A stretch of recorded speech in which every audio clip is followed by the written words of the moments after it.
So Harris now got a plan for the black man.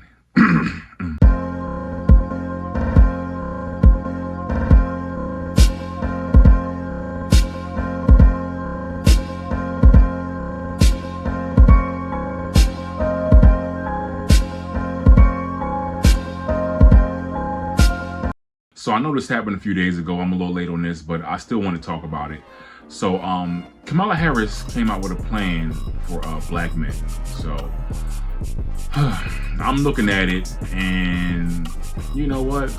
I don't like it. I'm very offended by it because it doesn't do anything for us.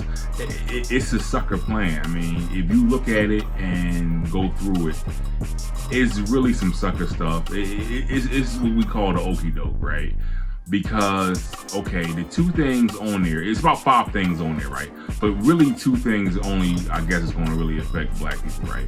So the first thing I want to talk about is the loans, right? So in the plan, she said she's giving up to 1 million loans at $20,000 a piece to black men and others for small businesses. So let's look at that. Like, first of all, this thing's supposed to be for black men. So why would you put and others on there? So to me, that makes it real skeptical. Like, who are these other people this plan is supposed to be for? Because you're selling it to black men, and then I see the and others on there. Because if you want the black vote, you're supposed to be doing something for black men, right? That's the whole thing. And then, secondly, it's just like, where's this money coming from, right? I can do math a little bit. So let's just say hypothetically, right? You give out $20,000 to 1 million people. When you add all that up, that's about $20 billion. Where is that money coming from? I'm going to tell you where that money's coming from. That money is going to come from your taxes. That's where it's going to come from. You're going to go in, probably raise taxes on someone else. If I had to guess, if it's for black people, you're probably going to raise the taxes on black men just to give them that money in the form of a loan to make you feel like you're getting something. That's to me, that's that's bullshit, right? So essentially what you're doing is you're taking money out my left pocket and putting it in my right pocket.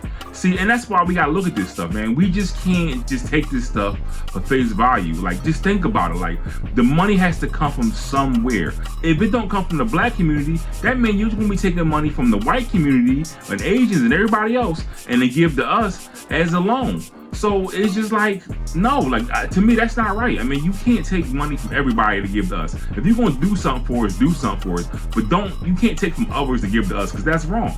That's 100% wrong.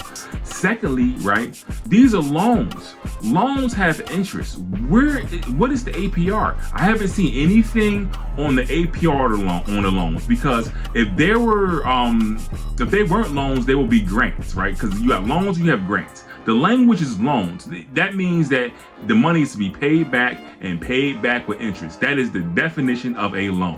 Where's the information on that? See, she's not saying that. And that's why a lot of black men just don't trust you, because we're not the same black men from 15, 20 years ago. Like, we look at things. We're a lot smarter. We understand language. We understand what things mean. And you just can't throw a bunch of bullshit at us, because as soon as we smell it, we're going to question it. And if you don't got answers, we're going to be like, okay, let's move on, because it's bullshit. Okay, then the second thing I want to talk about is the legalization of weed or marijuana, or whatever you want to call it.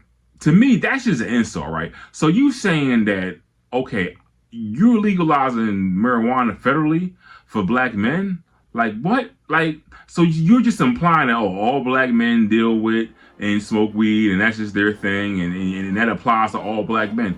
That's insane. Most black men don't deal in that, and ain't trying to really sell it, and ain't trying to make a business with it. Like, and then in most areas, marijuana itself is already decriminalized. Like, most places don't send you to jail for marijuana, like you may or may have done when you was in California. But anyway, that's a different story. But most black men who use marijuana and that's involved in that already got their stuff set up. They already moving how they moving. So hypothetically, you're saying that you're going to decriminalize it, and I guess federally, and that's not going to help black people, because at the end of the day, the dudes is doing that already got their businesses and already got their stuff set up. They don't need your help. The guy who sells marijuana illegally, he has it already taken care of. He don't need Uncle Sam to step in. And honestly, he really don't want to really deal with you. So why would so just hypothetically, let's say I had a legal business. That means that, you know, I got my own customer bases, I got it going, I got it running, it's going fine. Why would I want the government coming in, regulating my business, and why would I volunteer to pay taxes on my business that I already got going? See, it's not really helping black people. What you're trying to do is help yourself. And I hope, God, I hope we don't fall for the okie doke, because this is that BS. Like, you know, decriminalize. It's already decriminalized. Feds don't raid places for marijuana no more. Like, I haven't seen it. Like, there's dispensaries all over.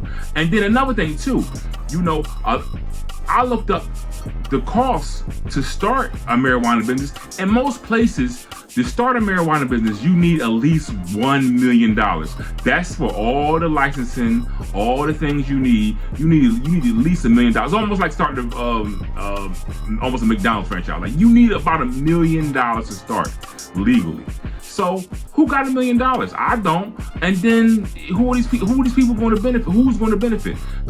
Rich people going to benefit off this, because rich people have $1 million to start the business. You know, it's not going to benefit the everyday middle class person that she's trying to sell you on, right? Because the middle class person don't got $1 million to start a marijuana business. Just do your research. It takes 2-3 minutes to look it up. Yeah, I mean, I'm in the northeast section of the country, so if you look it up, in most places, New Jersey, Delaware, Pennsylvania, you need $1 million, and you need pharmacists on your staff to legitimately start a marijuana business. And most people don't got that. That doesn't apply to the middle class person. So it's all a scam, man. You know, so like I said, you gotta look at this stuff, man. When they try to throw you stuff and throw you bones, man, you gotta see what them bones are. And if the bones are bad, man, you know, just give them back to them.